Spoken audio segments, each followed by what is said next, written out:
Hello and welcome to JPod. This is a podcast on journalists and journalism.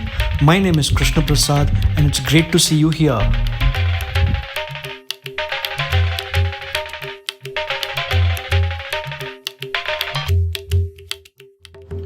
India is in a parallel universe as far as tech platforms are concerned.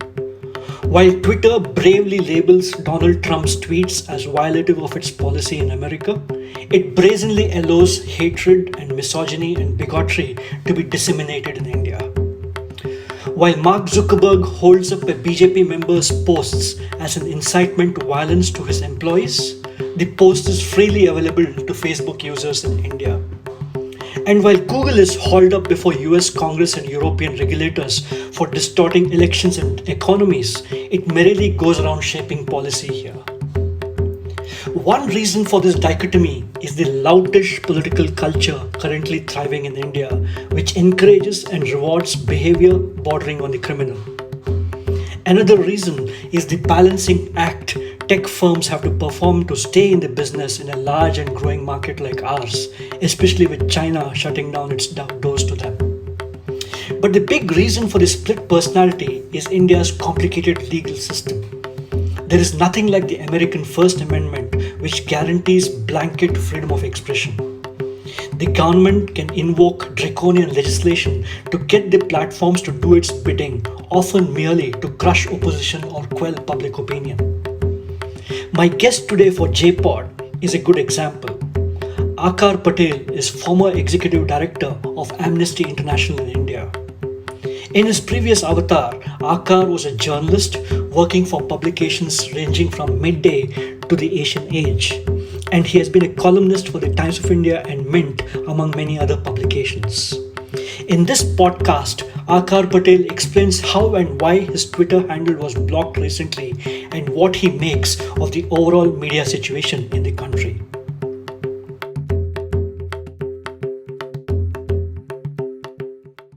Looking for understated, cool news that's trending in social media, are relevant and precise? You need go no further. The Net Paper gives you the best insights, information and fun, all the juice that's fit to share. Log on to thenetpaper.substack.com today. Hi Aakar, welcome to JPod. On a day your Twitter account has been withheld. Apparently it is visible from some other countries, but for most Indian social media users, the Aakar Patel handle is not visible as we speak. I think this is the second day as we go into it. What really happened, Aakar, and what sense have you made of it? Hi, thank you for having me, and hello to everybody who's listening in. I got an email from Twitter yesterday in the afternoon, which said that they were obliged to tell me that they had received a legal note of some sort from the government. A legal removal demand is the way that they phrased it, which obliged them, according to Twitter, to withhold access to the content in India. What that means is my handle can be the stuff that's on the handle is visible outside the country. And so far as I know, if I post something now, it will go up, but it won't be seen either by me or by the people who are within India. This request has come from the government of India or from the government of Karnataka, because you're based in Bangalore? I'm not sure. I haven't heard from the government of Karnataka or from the government of India. The way in which Twitter has worded it is in the following way. They've said, in the interest of transparency, we are writing to inform you that Twitter has received a legal removal demand regarding your Twitter account that claims that your account violates the laws of India. And that the law obligates them to withhold access. I'm not sure which is the entity that wrote to them, if they wrote to them or called them or mailed them. I'm not sure. I've asked Twitter to send me a copy of the request so that I can act should I need to, but I haven't heard back from them on that.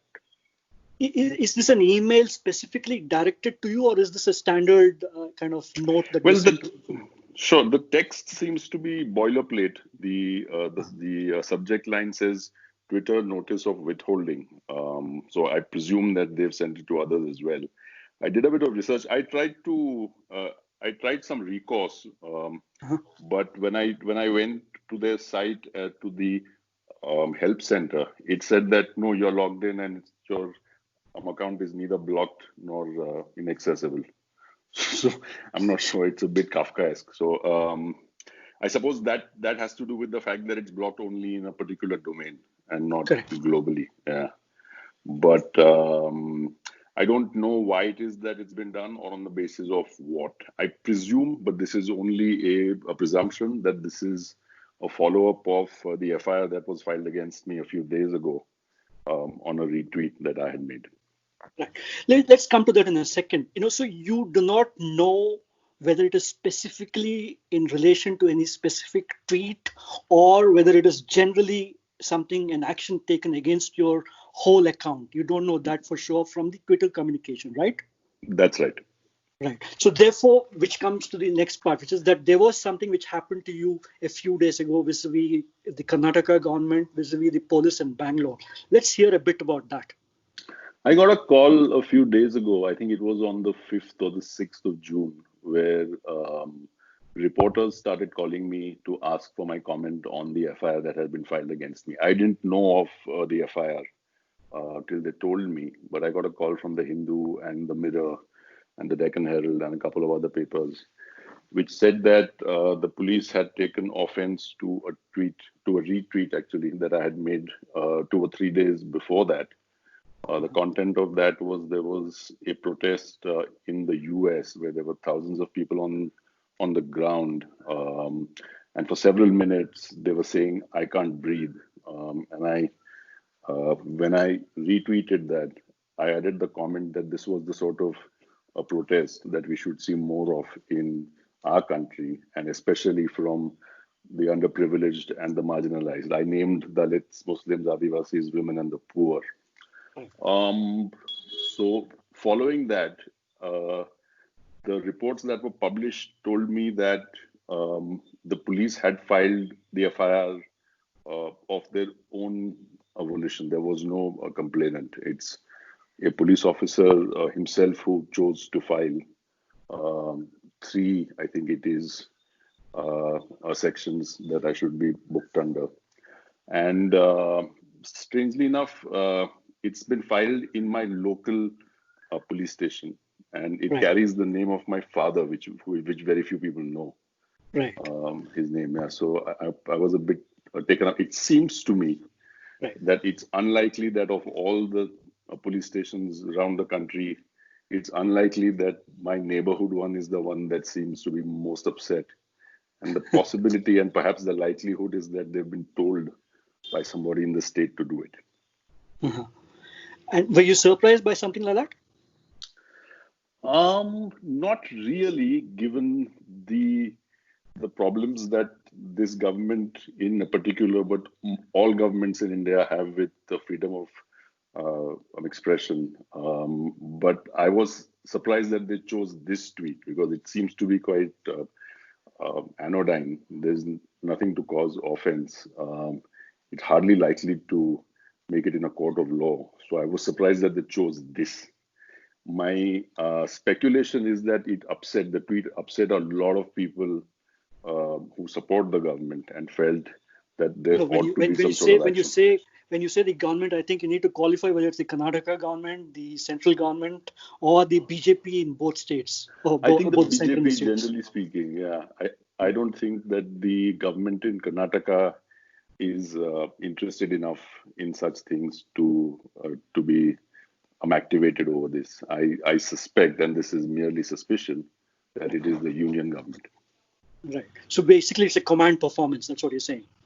I think so. I think there is no reason for it to have been narrowed down in the way that it was, given the fact that very large numbers of people who support the BJP retweeted my tweet with the comment that I ought to be booked, and the fact that the case has been registered where I live, and it has details that only perhaps a few people in government might know because of my filings. I suspect that it is the BJP at the center. But the content of that tweet is something that a lot of people have really said in very many different ways from very many different parties. So I wonder what it was about that specific tweet which bugged the Bangalore police. They haven't told me. I've not been in. I've not been sent a copy of the FIR. The police has not called me or been in touch with me or tried to get in touch with me, so far as I know, in many ways. So I cannot tell. It seems that from the sections quoted that they believe that this is an instigation to violence. Mhm. Why they would read it that way, I can't say, because the video that the retweet contains is not violent. It's quite an artful protest, and that was the point I was trying to make, that you need to protest in innovative ways that capture the world's interest, which was exactly what the people in that video were doing. Why that would cause offense, I don't know. Was this your first ever interaction with Twitter in this sense of being withheld or suspended? Yes, I have not been active on Twitter before January of this year.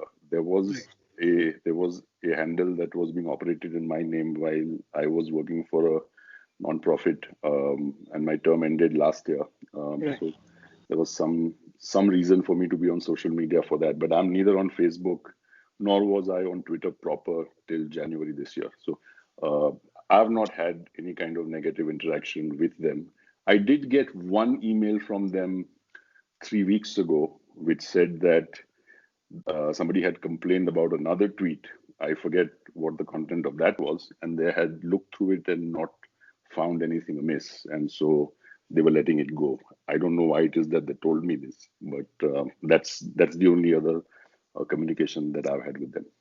Yeah, the non-profit you mentioned, of course, is Amnesty International, for which you were the India head for a very long time.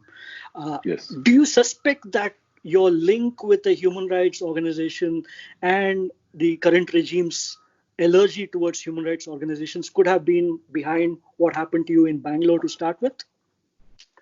I think that the antipathy that the state in India, generally speaking, and the BJP specifically has towards rights organizations runs very strong. And in the time that I was at uh, Amnesty, we had a series of problems from the government, including raids by the Enforcement Directorate, the CBI, the MHA. There was a sedition case that was filed by the ABVP. Yeah, I'm sure I'm forgetting a few things. And this yeah, is just in the 4.5 years that I was there. So yeah, there's a very strong sense that rights organizations who work on certain sort of subjects, in our yeah, case, it was Kashmir, it was Chhattisgarh, coal mining, uh, the Northeast, and so on, ought not to do their work. yeah, And they will try and squeeze you by way of the law. And if yeah, they can't, they'll just use brute force. yeah. Is this is what is happening now on Twitter and an extension of that? Probably not. Mm. But then again, this is a speculation.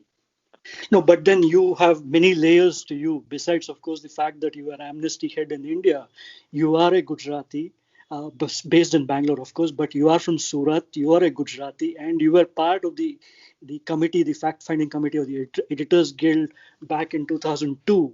So there are many layers, and perhaps all of this is adding up at this point of time. Yes, I think that there has happened to be a sort of identification of people who represent almost an enemy. I think that's the best possible word I can use. Whether they are in the media, whether they are now in business, whether they are in civil society, and the government tends to concentrate its force on these individuals and on these groups. So I would say, and I don't think this is speculation because the numbers here are quite clear, that if you are identified as being somebody who disapproves of and wants to resist the majoritarianism of the ruling party, then you are a target and you're marked. Hmm. Mm. But the odd part of what's happening to you vis-a-vis your Twitter account is the fact that at this very moment, Twitter seems to be grandstanding in the U.S. vis-a-vis Donald Trump, in the sense of branding his tweets as violative of its contract, etc. But at the same time, it seems to be doing the opposite number here. What do you make of that? I think they may have threaded the needle, that they felt the that the content of my handle was not in fact provocative, and therefore they left it open outside of India. Think, and this is based on the phrasing of their email, that they thought it uh, prudent to follow the law. I don't know what law it is because they haven't told me, but they believe that they need to follow the law in India and to do something if the government tells them to do it. Because the only other possibility is that they have been pressured into doing this, which would be quite wrong, I think. Which in other ways, you're basically saying that Twitter has kind of kowtowed to the BJP regime in Delhi. That's right. I am assuming that there is a law that requires them to do what they did. I don't know what that law is. An Indian law. Yes, indeed. That let's say it's Section 69 of the IT Act. It might be that. I don't know. But I think that they haven't followed due process, which they should have, I think. If you accuse somebody, and I think that I have been vilified in the sense that for thousands of people who are on Twitter, the presumption is that I've done something wrong. I may have done something wrong, but I should be told what it is.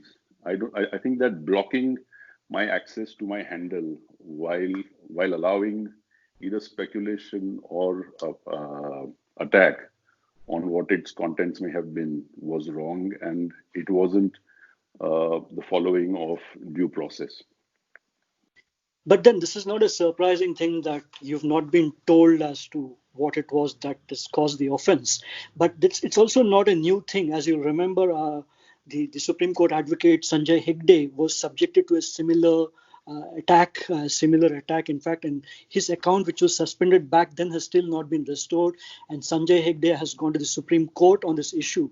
So, what do you make, in that sense, what connection do you make between all of these issues, and the fact that Jack Dorsey, who's Twitter's head, was himself the subject of a troll attack when he came here and stood with a bunch of people holding a placard. So, are all of these things kind of, interrelated, and is there a common center to all of this? I might be having my facts wrong, and please correct me if I am, but I believe that in Hegde's case, he had posted the picture that Twitter itself took some sort of objection to. There was nothing from the state in his case. I could be wrong here. And he was asked to remove that visual, and his account would be restored. He chose not to do that because he felt rightly, I think, that he was within his rights to retain the image. And if we were to get into it, the image in no way represented what Twitter thought it did. And in fact, it represented the opposite. It showed a man who was standing firm while the people around him were offering the Nazi salute. And I was told that he was asked to take it down. It's slightly different. I think that in that instance, Twitter felt that it may have violated certain principles that they have. I don't know what those were. I think that Twitter was wrong, but I don't think the state had a role there. In my case, I don't think Twitter wants it blocked, which is why it's left it open for the rest of the world. It's only in India that the content can't be seen. What does that tell you? The fact that you can't be visible in your own country, but it's somewhat okay elsewhere. What does it tell you about the state of media freedom in India, or just this freedom to express yourself? Well, the fact is that for several years, and this goes back before this government, we've been pretty much at the bottom of media freedom. If you look at it as an index, we are at 140, I think, this year. We've not been higher than 150. Yeah, and the reason, one of the main reasons is the deliberate denial of access to the internet to citizens in large parts of the country. We have no other democratic nation has as many internet blocks and cuts in the mass sense as we do. Um, it's a commonplace in India, not just in Kashmir, but also sort of increasingly in the rest of India as well, for the state to just cut off access as being one of the ways in which it thinks it can control law and order. Um, and I don't think that the freedoms that we have in the Constitution should be undermined so often and so egregiously by the protections and the qualifications that are actually attached to them. What has happened is, I think that especially on freedom of expression, 19(1)(a), we seem to have inverted the principles that the fundamental right itself has become subject to so many qualifications, reasonable restrictions as they are called in the Constitution, Yeah. that the right has become meaningless. Mm, mm. But in the case of Twitter and your own account, the bizarre part, of course, is that I presume you have not spoken to anybody at Twitter yet, or nobody from Twitter has called you. Is that right? I got that email that I told you about, which seemed to be a boilerplate. After that, yesterday in the evening, I got in touch with them and I got a Right. reply from them fairly quickly saying that they would look into it. Uh, After that, this morning, I had a word with my lawyer and said, what was it that we could do about it? And he said, why don't you ask them for a copy of the document the government has sent them? They haven't, which I mailed, and they haven't replied to that either. So as of now, this is 4:25 on Friday, June 12th. I haven't heard from them. So basically, you're saying what I'm saying, which is that there's been no human contact. You've just been in touch with them on the email, and this is what it is. Yes, they wrote back to me saying that they acknowledged my mail and they put me in touch with people who run their law and policy, but I haven't heard from those people yet. Yeah, because again, this issue of a completely humanless interaction with these tech companies is what is really, working to the benefit of governments across the world, especially in India for sure, where you don't know who to reach out to if you're in trouble. You don't know who to get in touch with if your account is removed or suspended or whatever is done. So it just seems to be that we are speaking to ether in some ways. Quite so. I think in my case it's different because I was given the mailing ID of somebody specific who I could write to, and that the person was sort of kind enough to write to me right away.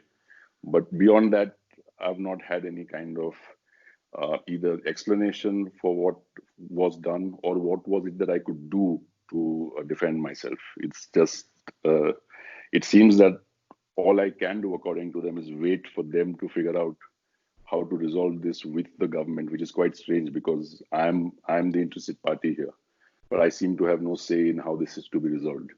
So it is to be Um, resolved between Twitter and the government or between you the, and the government? Let me just read out the mail that I told you they sent to me in the first instance, the one that says Twitter notice of withholding. Yeah. There's some content in it which refers to their contact with the government. It says, following Indian legal process, we are in current communication with the Indian authorities who issued this legal demand, in which your account was included. We will notify you if there are any changes to the status of your account. So I think what they're saying is that they will talk to the government, and in case they are able to figure it out and solve it, they'll come back to me and they'll unblock, which seems to me Wh- extremely unreasonable. Yeah. What were your first initial thoughts when you got this and when your account got suspended? What was the state of your mind? Were you outraged? Were you expecting this? What was it? Well, I was working with an organization which, as I said, was sort of quite frequently raided, and for no reason, and they had cases filed on them for absolutely no reason at all. So I wasn't shocked, uh, certainly. I was surprised because the content of that retweet and my own words in it are extremely anodyne. I'm not trying to defend myself for that tweet in any way. I would still tweet it out in exactly the same way that I did then. But I found it slightly strange that this would be used, because it doesn't seem to be the sort of thing that will go anywhere.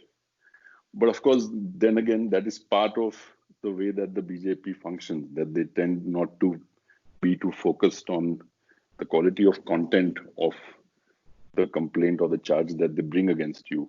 It's the punishment that they'll try to inflict in terms of the process, and part of that is stripping you of your Twitter handle. But in your mind, are you very clear that this was the specific tweet which caused the trouble? Um, Or was in there my some other mind, tweet? yes. My guess is that it follows from the FIR that was filed. So I can only um, assume that it was that tweet. But are there any of your tweets which I don't know, I'm sure you've done hundreds of tweets so far. Any of your tweets which you felt previously could have landed you in this kind of a spot? There's nothing, because I've had a lot of experience in the way that the law functions. There would be very little content that would be open to being the sort of material that the state could use in a case. So I suspect it's this tweet. I could be wrong. No, because this incitement to violence, which you presume could have been construed by the authorities in Bangalore, the incitement to violence is, frankly, anodyne, as you're saying, quite harmless, because it's been done by many people across the world. But secondly, also, let's not forget that at the very time we are speaking now, Facebook is in a bit of a tizzy because of Kapil Mishra's tweet, a Facebook post being mentioned by Mark Zuckerberg in the Facebook conversation that he's had with his employees, where he talks of Kapil Mishra's Facebook posts as particularly inciting violence. So it seems to be that is okay, but this is not okay. There is absolutely no question to my mind, and I hope I'm speaking as somebody neutral here, who has no fondness for Hindutva or for the BJP, but can look on a set of facts and say that this is what appears to be the case. There is no question in my mind that this government is extremely selective, very nasty, and goes after the people it deems as its enemies, goes after people it deems as being even its opponents, but will not use the law, even when it is rightful to use the law, on people who are its supporters. It will violate the law, it will violate the constitution to protect those people who indulge and who instigate violent crime merely because they are on their side. There is no question in my mind that this is a government that does that all the time. And there is support for this from the people, support for this from the media, from the courts, you think, from their own legislators, etc.? Well, it's difficult to say if there's support from the people, but certainly it would be the case that there is support from a section of the people. That the narrative, the very simplistic us versus them narrative of the BJP and of Hindutva, generally speaking, is resonant in a certain section. So that would be the case. With the media, it's slightly different. I think that there are two parts to it. One is that this section that I spoke about tends to coincide also with the urban upper classes. So for the media, which as listeners may or may not know, in India, we have the most advertising dependent media in the world. No other country has it. And maybe we'll be discussing this later. So the media is in some sense forced to look at the world from that particular lens that it thinks its viewers see the world through. The other aspect is the volume of advertising that the union government sends to media, without which most of them would be bust. So the union government spends more money every year than all telecom companies combined. So it's the largest advertiser in South Asia. It has enormous power. Media companies tend to have to consolidate their revenue and their profit base, they tend to have large annual gatherings at which the prime minister is involved. And in his absence, they tend not to attract the kind of advertising and corporate support that they would otherwise. So they are beholden to Modi in many ways. So between these two things, I think that they are slightly different from the public. The judiciary, I think, has been supine, that it is a judiciary that has failed itself, that has failed the constitution, and it has failed us. I think that it has not managed to put any kind of restraint on um, the sort of violations and the sort of transgresses that have come from the ruling party. And it seems to be the case that this will not change in the near future. Yeah, I mean, I'm sure you'll realize that we are speaking a day after Vinod Dua, the veteran television broadcaster, was kind of booked. He was given a brief let off by the Delhi High Court, but I believe he's been again summoned to appear somewhere in Himachal Pradesh tomorrow morning. So it really tells you that, if one door closes for this kind of a regime, some other can be opened as they please.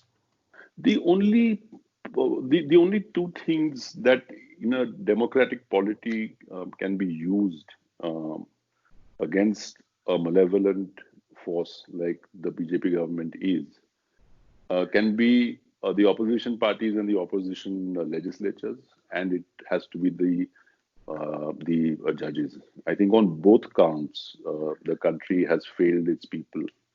Neither do we have sufficient support um, from the opposition legislatures and the parties on critical fundamental issues. You can have people in jail for months together without bail, without even being charged, women. And you have very little. This is not in the realm of politics. It tends to be in the realm of civil society, to some extent in the media. But this should be front and center, the domain of mainstream politics. This is a violation of our freedoms, of our civil liberties. This is a trampling of the constitution, a deliberate one done by this government, which runs roughshod over our rights. And there is very little that we have in terms of democratic protection. In another polity, I suspect that not only the judiciary, but even the opposition would step in and try to make sure that the rule of law was properly enforced and that constitutional liberties and freedoms were not stripped away as they are here. You are, of course, speaking from Bangalore, and it's only today that a young girl called Amulya has actually got bail after 3 months for a slogan she's alleged to have, shouted from a podium 3 months ago. So it really tells us a whole lot of things. Bangalore, in particular, has been a quite particularly problematic place in terms of freedoms in the last few months. You had that incident in a school in Bidar, where a little dialogue by a small boy was used to haul up his mother, etc., etc. So it seems to be a pattern, as you see, as you yourself are now experiencing. I think so. I think that the judiciary looks at the law pretty much like a middle class uncle in the drawing room would, and classifies people as being good and bad, and national and anti-national. There are several judgments of the Supreme Court which make it absolutely clear that young woman saying Pakistan Zindabad doesn't constitute sedition. It has to be an act that specifically incites violence. Yeah. There was no cause for that charge to have been taken in. It should have been thrown out. It shouldn't have been filed in the first instance. But the fact that she had to remain in jail for it, that is an act of shame on the judiciary. I think that it is a reflection of how bad the justice system in India is in terms of quality, that the judges do not understand the law. They do not understand the concept of fundamental rights. They do not understand even, and this is to me the most shocking thing, the idea of judicial precedent. We are a common law country. In many ways, they should read Supreme Court judgments before they do what they do. They don't. Time and again, and I don't know of another country where this happens. time and again you've got lower courts overturning the judgments of the Supreme Court Mm. in matters like sedition, which is classic. The Supreme Court has said often that it is not to be used in this way, but that doesn't seem to be the way that either the Yeah. magistrate or the Sessions Court judge looks at it. They tend to overturn the judgments of the Supreme Court. I don't know if it happens in any other country. It's quite Is it shocking. that they do not know, or is it that there is some other force at work here? Because we are also speaking at a time when Sudha Bharadwaj has spent 2 years in jail. We are speaking at a time when Professor Sai Baba is seeking help, when Dr. Varavara Rao is not very well. It seems to be that all these injustices are very clear in front of our eyes, and yet the law courts, for whatever reason, don't seem to be inclined to even show the slightest sign that they are thinking the way they should be thinking. I think here I would put the blame squarely on the shoulders of the Supreme Court. If Supreme Court judgments have been violated, there should be some punitive action that goes towards that judge, a reprimand of sorts. Mm. This is never done, or Mm. almost never done. It's just, it may be overturned later in High Court or maybe later in Supreme Court at some point. But what can be done to improve the quality of justice is to make sure that when an egregious mistake has been made, and it could be a mistake, that it Yeah. is pointed out and it is called out. That is almost never done in India. That is why, for the most part, it seems to me that on the difficult laws, and sedition again is classic, we don't have any settled law. There is no settled law on sedition because the Supreme Court says one thing. It wants to enforce that one thing. It is not able to enforce it. Any state in India will have numerous sedition cases filed and prosecuted, which shouldn't have been filed in the first instance. It's quite strange. You don't have large democracies with proper constitutions like ours to function like this. Aakar, let's come down to the last few questions. You of course are from Surat, and what does this whole thing tell you? The Gujarat model, has it been now replicated across the country in a way you expected, or has there been some new surprise that's been sprung? Well, so there are some parts to it. One is that if you look at it from the sociological point of view, there never really existed any Gujarat model in the positive sense of the word. That if you say, okay, what is holding India back is the corruption and the incompetence of a set of politicians, but the country has the material within it to prosper and become powerful really quickly. That's the primary the thing that sort of underpins the Gujarat model. That never existed. Gujarat has been an economy that's not very different from the rest of India. We are hardly Singapore. We are not Europe in any sense of the word. And I'm not even talking of the HDI, the Human Development Index. Forget that. Even per capita income, it's not very different from the rest of the country if you compare Punjab or say, Karnataka. So on what basis was it assumed that Gujarat was this great economic success? I don't know. Modi told me once that for India to grow at 10%, which is what he thought it should be growing at, Gujarat would have to grow at 15%. It never grew at 15% under him. There is no chance it can grow at 15%. It doesn't have the human capital because it doesn't have the kind of material required to be able to develop a modern economy. Let me give you an example. I live in Bangalore. Bangalore has a very large number of non-Kannadigas, I'm one of them, who have made the city their home because it has offered them work. What sort of work? It offers hundreds of thousands of people jobs in the software sector. They need two things for that. They need English and they need some elementary software engineering training. There is no big Infosys, Wipro, TCS, Cognizant campus in Ahmedabad or in Surat or in Baroda. These exist in Mysuru. There is one in Hyderabad. There's one in Noida. There's one in Gurgaon. Why is there none in Ahmedabad? Why is there none in Surat? Because they do not have the intellectual capital to be able to feed into this kind of economy. Most of my relatives cannot speak English. Under the RSS governments of the BJP, the children are taught ABCD at the age of 10, by which time it's too late. They have been denied the kind of education in the government schools that has made the success of cities like Bangalore possible. There was no reason. The software industry tends to come around talent. It doesn't require any specific kind of infrastructure. Gujarat had everything going for it, but it doesn't have the kind of transitioning space for the lower middle class to go into middle class, which places like Tamil Nadu have and places like Karnataka have. So it was a very flawed model. The Patidar agitation is a manifestation of it. Yeah. This is the No, most powerful the Gujarat model I actually spoke of being transported across the country was not the positive one, but the negative one. Correct. So when you come to the negative one, there are two sides to it. One is the fact that you have a 9% Muslim population that has been bullied for a very long time in that state. And it has remained bullied. It has remained marginalized politically. This is the community that gave the subcontinent Jinnah, gave the subcontinent Khorakiwala, gave the subcontinent Premji.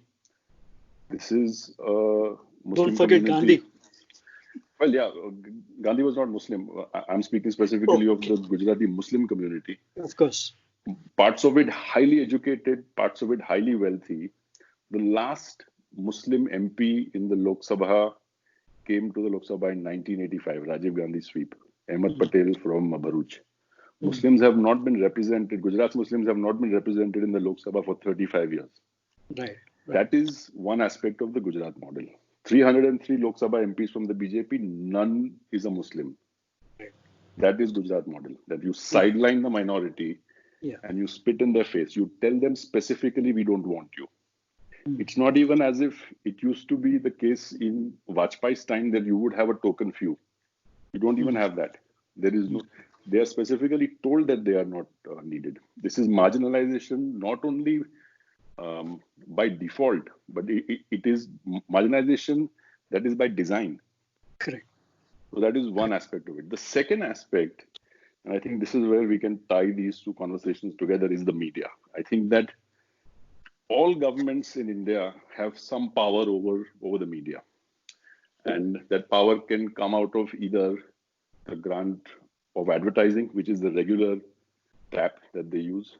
The other is the access to land and so on, which a lot of the media houses want and are given. And so no media house completely wants to antagonize the state, whoever is in power.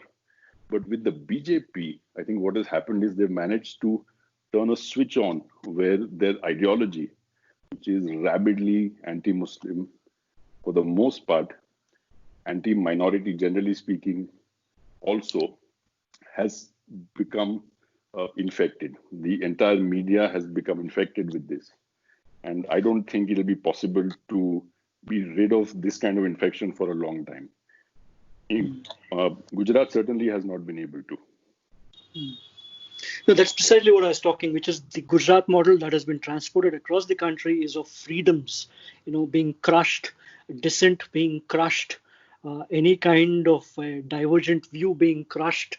That is the model that has been transported, and that seems to have got great acceptance in a way, at least in the public eye, at least in the middle class eye. Absolutely. And if you look at what underpins it, there's so little.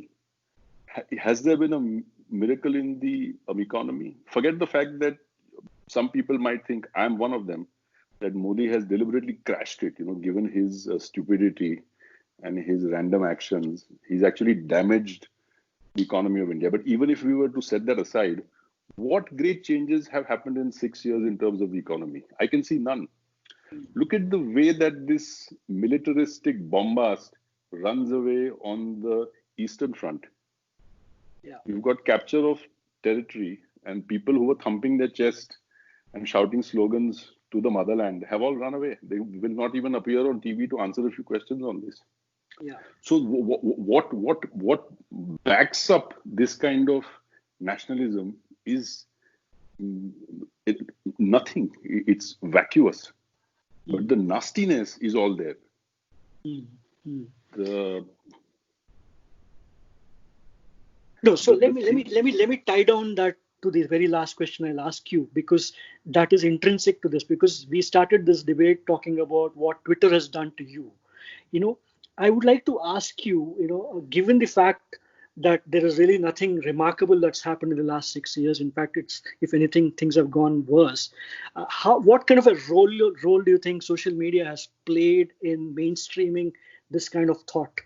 it's fantastic. It's totally positive.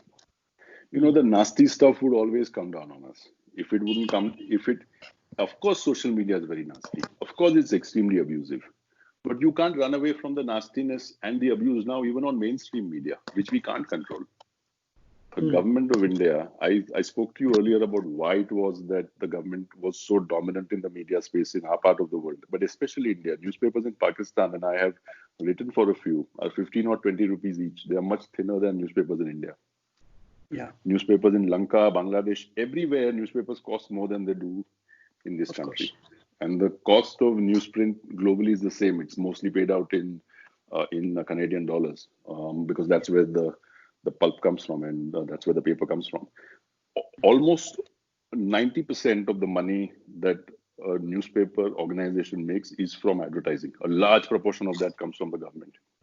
Mm. There is no way that an opposition force will be able to will be able to control the media in the way that the government can. So given Mm. that fact, I think it's important that we have some dog in the fight. And that little Mm. dog we have is social media. That you Mm. have thousands and hundreds of thousands and millions of people who are able to express their opinion, who are able to post fact. I know that it's not the same as a newspaper.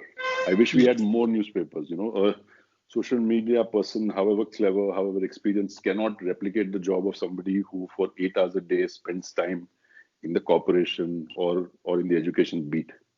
That's a job that is required, and Mm. social media will never be able to replace that.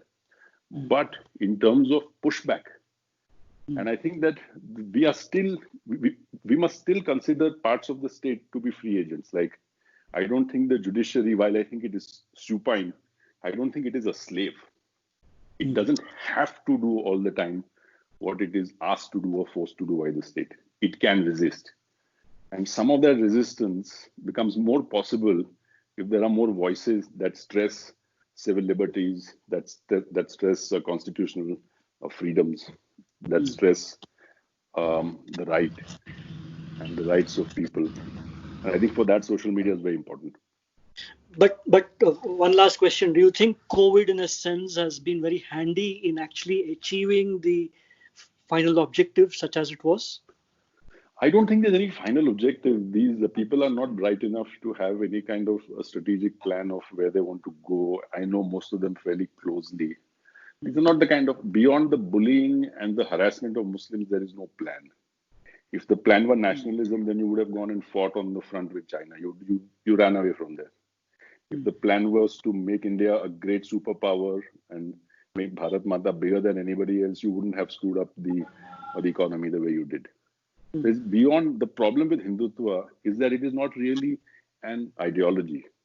It's just a statement of hatred. Beyond that, if you take that away, there's nothing left. So I don't think there was any grand plan to be put in place. But I will say one thing, that it has helped the government in curbing a phenomenal set of protests that for the Exactly. first time in our history pushed back a majority government on a law that it very firmly wanted. There was Yeah. no reason for Amit to have pushed the law as hard as he did. The CAA and the NRC, talking with the kind of aggression he did about the scams and the Muslims. The reason he was pushed back was because of the protests mainly led by the Muslim women. So in that sense, it helped the government. However, I think it has also exposed the incompetence and the hollowness of the state under the rule of Hindutva. And I think, sadly for all of us, and unfortunately for our country, we will see more of that as time goes on. As we are not able to control the plague, as the effects of the lockdown and what is to come will be seen over the next few months, that certainly will not redound to the credit of this government or in any way show it in a positive light. Well, Aakar Patel, on that note, let's stop this conversation. It was good talking to you and getting a sense of what's happening to you on Twitter and in the rest of the country anyway. But thank you very much for joining me. Thank you for having me. Thank you.